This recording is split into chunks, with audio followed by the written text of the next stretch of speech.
नमस्कार दोस्तों, मैं बैजनाथ सोनी आप सभी का स्वागत करते हैं आपके अपने YouTube चैनल JSSC मेकर में। और आज लेकर आए हैं मैथ सेक्टर, और ये मैथ सेक्टर का है संख्या पद्धति पहला चैप्टर, और ये JSSC CGL का सिलेबस है। तो चलिए थोड़ा सा हम लोग सिलेबस के विषय में जान लेते हैं। ये पहला चैप्टर है संख्या पद्धति, दूसरा है वर्ग, वर्गमूल एवं घन, घनमूल, घातांक एवं करनी, साधारण एवं दशमलव भिन्न, महत्तम समापवर्तक एवं लघुत्तम समापवर्तीय, सरलीकरण, औसत, प्रतिशत, लाभ हानि एवं बट्टा, साधारण एवं चक्रवृद्धि ब्याज, अनुपात एवं समानुपात, साझेदारी, कार्य और समय और एकीक नियम, चाल, समय और दूरी, आयु पर आधारित समस्याएं, त्रिकोणमिति, क्षेत्रमिति, ज्यामिति, बीजगणित। तो इस प्रकार से हम लोग देख पा रहे हैं कि 1 से 19 चैप्टर है। तो चलिए आज शुरू करते हैं आज का पहला क्वेश्चन, और ये संख्या पद्धति से है। सबसे पहले हम लोग टर्म के विषय में जानेंगे। पहला संख्या पद्धति नंबर सिस्टम विभिन्न प्रकार की संख्याओं को लिखने, दर्शाने और उनके मध्य संबंधों के आधार पर उन्हें वर्गीकृत करने के सुव्यवस्थित नियमों को संख्या पद्धति नंबर सिस्टम कहते हैं। संख्या पद्धति के अनुसार संख्याओं को निम्न प्रकार से वर्गीकृत किया जाता है। पहला है प्रकृति संख्या, नेचुरल नंबर। गिनती की सारी संख्याएं प्रकृति संख्या कहलाती है, जैसे 1, 2, 3, 4 से अनंत तक। दूसरा में है पूर्ण संख्या, होल नंबर। यह संख्याएं 0 से अनंत तक होती है, जैसे 0 से 1, 2 अनंत तक। और यदि हम लोग प्रकृति संख्या के ठीक आगे 0 लगा दे तो ये पूर्ण संख्या बन जाती है। पूर्णांक, इंटीजर। सभी पूर्ण संख्याएं तथा उनकी ऋणात्मक संख्याएं पूर्णांक कहलाती है। इसको हम लोग संख्या रेखा के माध्यम से समझेंगे। जैसे ये 0 के ठीक दाएं जितना भी संख्या रहता है वो सभी प्लस में, और उसके बाएं साइड में जो भी संख्या रहता है वो सभी माइनस में। यदि हम ये माइनस में जितना दूरी पर बढ़ेंगे, अर्थात 4 के बाद -5 आएगा, -6, वो उतना ही छोटा होता है। जैसे यदि हम बात करें -4 और -1 में कौन बड़ा है तो -1 बड़ा होगा, -4 छोटा होगा। ये नहीं देखना है कि 4 ये संख्या बड़ा है इसलिए बड़ा होगा, ऐसा कुछ नहीं है। माइनस है इसलिए ये छोटा हो जाएगा। और ये पूर्णांक जो है 2 प्रकार का होगा, धनात्मक पूर्णांक और ऋणात्मक पूर्णांक। अब है अभाज्य या रूढ़ संख्या। हिंदी में 2 नाम है, इंग्लिश में एक प्राइम नंबर। एक से बड़ी वैसी प्रकृति संख्या जो एक एवं स्वयं से विभाजित हो रूढ़ या अभाज्य संख्या कहलाती है, जैसे 2, 3, 5, 7, 11 इत्यादि। जैसे 2 है, 2 सिर्फ अपने से और 1 से विभाजित होता है। ठीक उसी प्रकार 7 भी है, अपने से, स्वयं से और 7 से, इसके अलावा कोई दूसरे संख्या से विभाजित नहीं हो सकता। तो इस प्रकार की संख्या को हम लोग अभाज्य या रूढ़ संख्या कहते हैं। और ये नंबर में जो संख्या में 2 ही मात्र एक ऐसा संख्या है जो सम भी है और अभाज्य भी है। अब हम लोग आगे देखते हैं।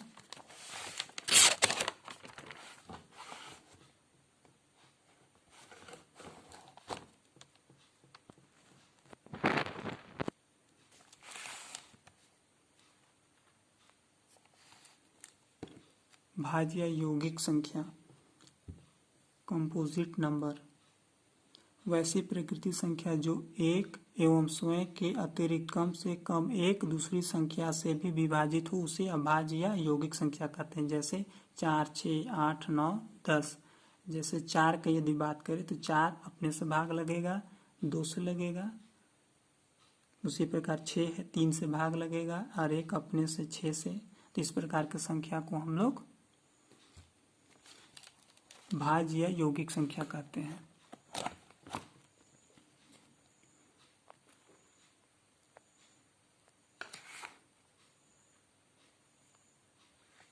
आगे है वास्तविक संख्या, रियल नंबर। परिमेय तथा अपरिमेय संख्याओं के सम्मिलित रूप को वास्तविक संख्या कहते हैं।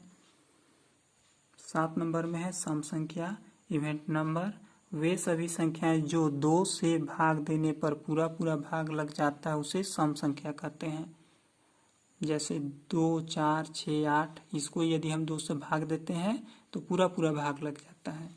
विषम संख्या, ओड नंबर। वे सभी संख्याएं जो 2 से भाग देने पर पूरा पूरा भाग नहीं जाता है उसे विषम संख्या कहते हैं। जैसे 1, 3, 5, 7, 3 है, 3 को 2 से भाग देंगे तो पूरा पूरा नहीं जाता है, दशमलव में जाएगा। उसी प्रकार 7 भी है तो पूरा पूरा नहीं जाएगा, ये दशमलव में जाएगा। तो इस प्रकार की संख्या को हम लोग विषम संख्या कहते हैं। परिमेय संख्या, रैशनल नंबर। इन संख्याओं को भिन्न p/q के रूप में लिखा जा सकता है। जैसे 2/3, -5/2, 1/2, इस प्रकार के संख्या को हम लोग परिमेय संख्या कहते हैं, जिसको p/q के रूप में लिख सकते हैं, उसे परिमेय संख्या बोलेंगे। आगे है अपरिमेय संख्या, इरेशनल नंबर। वैसी संख्या जिसे भिन्न p/q के रूप में नहीं लिखा जा सकता उसे अपरिमेय संख्या कहते हैं। जैसे पाई भी है अपरिमेय संख्या। ऐसे पाई का मान होता है 22/7, लेकिन ये एक्यूरेट मान नहीं है, माना गया है, तो इसलिए हम लोग पाई को भी अपरिमेय संख्या बोलते हैं। √2, √3, √5 ये सभी अपरिमेय संख्या है। तो हम लोगों ने अभी संख्या पद्धति के अंतर्गत परिभाषिक टर्म को देख लिए। अब इससे संबंधित प्रश्न को हल करेंगे। तो चलिए शुरू करते हैं आज का प्रश्न, और ये हम पेज में लिख लिए हैं।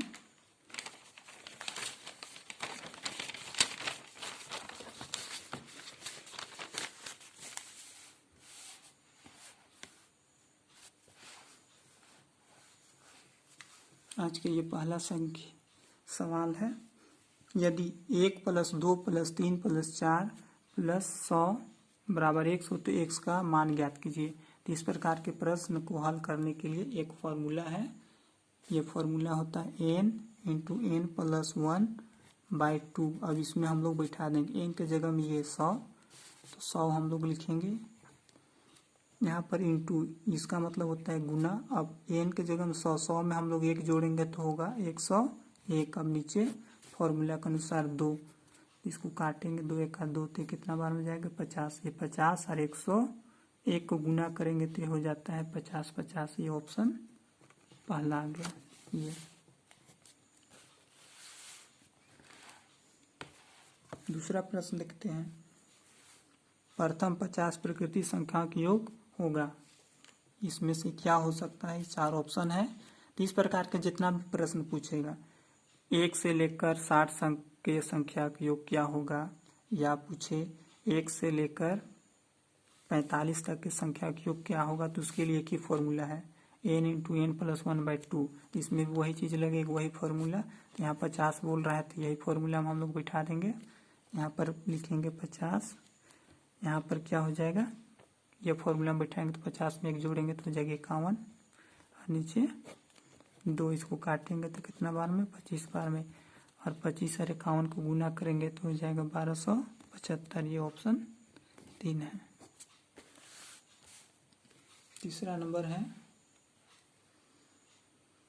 प्रथम 25 सम संख्याओं का योग क्या होगा। इसमें बोल रहा है प्रथम 25 सम संख्याओं का योग क्या होगा। जैसे यहाँ पर प्रश्न में आ गया सम संख्या, सम जैसे हम लोग जान रहे हैं जो 2 से पूरा पूरा भाग जाता है उसे सम संख्या कहते हैं। इसलिए हम लोग पहले परिभाषिक टर्म को देख चुके हैं, अब हम लोग को कोई दिक्कत नहीं होना चाहिए। तो इसके लिए एक फॉर्मूला होता है n × n + 1। अब इस पर हम लोग रखेंगे, बन जाएगा n के जगह में हम लोग क्या रखेंगे 25, इसका मतलब गुना, और 25 में 1 जोड़ेंगे तो हो जाएगा 26, और ये दोनों का आपस में गुना करेंगे तो हो जाता है 650। 4 नंबर, इसका ऑप्शन 4 सही है। आगे 4 नंबर में है 1 से 32 के बीच सभी विषम संख्याओं का योग क्या होगा। विषम संख्या हम लोग जान चुके हैं, वैसी संख्या जो 2 से पूरा पूरा भाग नहीं जाता उसे विषम संख्या कहते हैं। अब इसमें बोल रहा है 1 से 30 तक में, तो हम लोग 1 से 10 तक में विषम संख्या कितना होगा? 5 होगा। 5 सम और 5 विषम। 11 से 20 तक में कितना होगा? 5 होगा संख्या, विषम संख्या की संख्या 5। उसी प्रकार 21 से 30 तक में कितना होगा? 5। और एक हो रहा है 32, ये भी होगा। तो हो जा रहा है टोटल 16।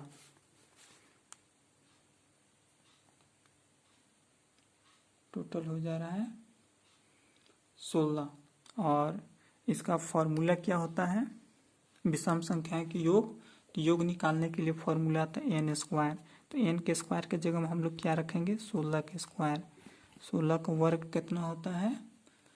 256। ऑप्शन पहला ये सही हो गया। 256 ये पहला आ गया। पहले हम लोग देखे कि 1 से 32 तक में कितना होता है विषम संख्या, तो हम लोग को मिला 16। अब इसका फॉर्मूला क्या है? विषम संख्या का योग क्या होगा? तो n स्क्वायर। n मतलब जो संख्या है 16 है, तो 16 का वर्ग हम लोग निकाले तो आ गया 256। सॉरी 256।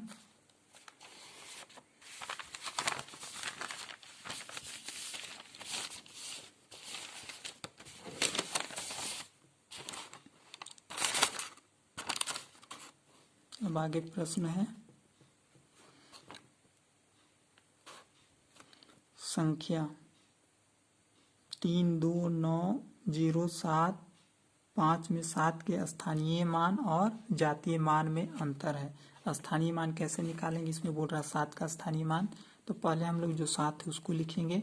अब 7 के ठीक बगल में जितना संख्या उतना जीरो, तो एक संख्या इसलिए एक जीरो। और जातीय मान क्या होता है? जो संख्या बोला जाए तो उसी को लिखते हैं। तो 7 इसको क्या करेंगे? घटा देंगे।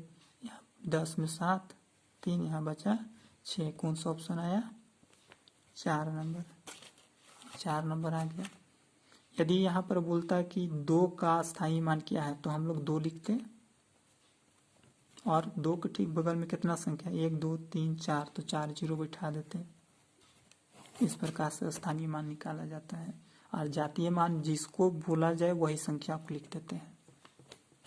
अब है चूंकि वीडियो लंबा हो जा रही इसलिए आज का आखिरी सवाल लेते हैं। और ये है आखिरी सवाल। प्रथम 10 प्राकृतिक संख्याओं के वर्गों का योग क्या होगा? तो इस प्रकार का सवाल को हल करने के लिए एक फॉर्मूला है, उसको याद होना चाहिए। लिख देते हैं, आप याद कर लीजिएगा। n into N plus 1 into 2n plus 1/6 ये फॉर्मूला है, इससे बन जाएगा। n के जगह में हम लोग लिखेंगे क्या चीज़? 10 रखेंगे, तो हम 10 लिखते हैं। 10 में 1 जोड़ेंगे तो कितना हो जाएगा? 11। ये गुना कहाँ से है? तो ब्रैकेट को तोड़ते हैं तो गुना आता है। यहाँ पर भी टूटेगा तो गुना आएगा। 10 और 2, 10 को 2 से गुना करेंगे तो 20। 20 में 1 जोड़ेंगे तो 21 और नीचे है 6। 3 से कटेगा, 3 दूना 6, 3 सत्ते 21, 2 1 और 2, 2 बचे 10। अब हम लोग गुना करेंगे किसको? 5, 11 और 7। इसको हम लोग गुना करते हैं तो क्या हो जाता है? 385। ऑप्शन तीसरा आ गया। इस प्रकार से आज की क्लास में हम लोग संख्या पद्धति देखें, उसके विषय में जाने और 6 प्रश्न आज हो पाया। अगला वीडियो में इससे आगे हम लेकर आएंगे। आप लोग मेरे चैनल को सब्सक्राइब कीजिए, सपोर्ट कीजिए। आप लोग, आपका 1 रुपया भी खर्च नहीं होगा सब्सक्राइब करने से। और बेल आइकन को प्रेस कर दीजिएगा, क्योंकि जो भी हम नया वीडियो अपलोड करेंगे उसका नोटिफिकेशन सबसे पहले आपके पास आएगा। इसलिए आप लोग जो घंटी होता है इसको बजा दीजिएगा। तो इसी के साथ आज का क्लास समाप्त करते हैं। जय हिंद, जय भारत।